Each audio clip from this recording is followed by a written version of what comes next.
Salut tout le monde, aujourd'hui on se retrouve sur le site de Senon où Margot et moi avons imaginé la cheminée, la fresque que vous voyez derrière nous. Alors pour obtenir cette fresque, on a répondu à un appel à manifestation d'intérêt. Du coup on a concouru, on a monté un dossier, on s'est bien amusé et on a gagné. Il a d'abord fallu qu'on s'inspire vraiment de tout ce qui se jouait autour d'elle. Et on a pris le temps de se promener dans le quartier, noter sur un carnet, observer, voir ce qui se passait. Plein de motifs, de formes qui ressortaient un peu de cette vie. On a essayé de comprendre comment l'usine était perçue.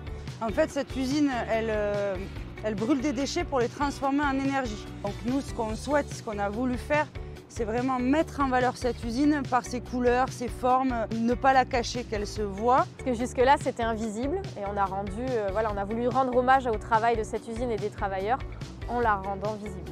Point hyper important, les travailleurs, en fait, ce sont tous nos petits bonhommes orange et bleu marine qui représentent tous les travailleurs de l'usine.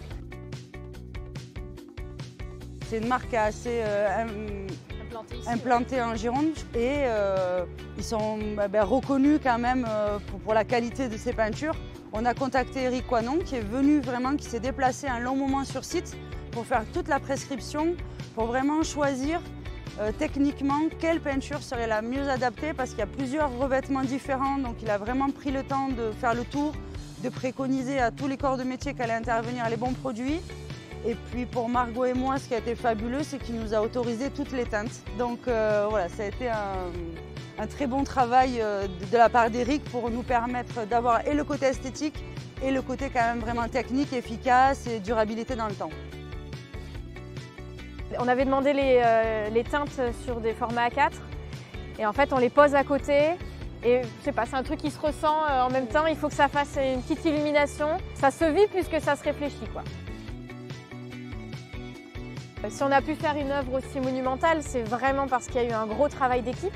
Ça a été vraiment, on a sélectionné toute une équipe, on a travaillé avec Adrénaline, des cordistes. Voilà, le choix des peintures, le choix d'un topographe qui nous a permis de projeter chaque point des courbes pour qu'on puisse tracer.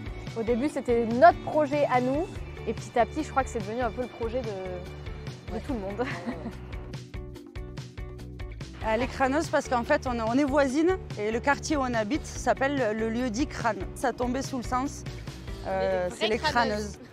Et puis voilà, c'est un super prétexte pour crâner, quoi.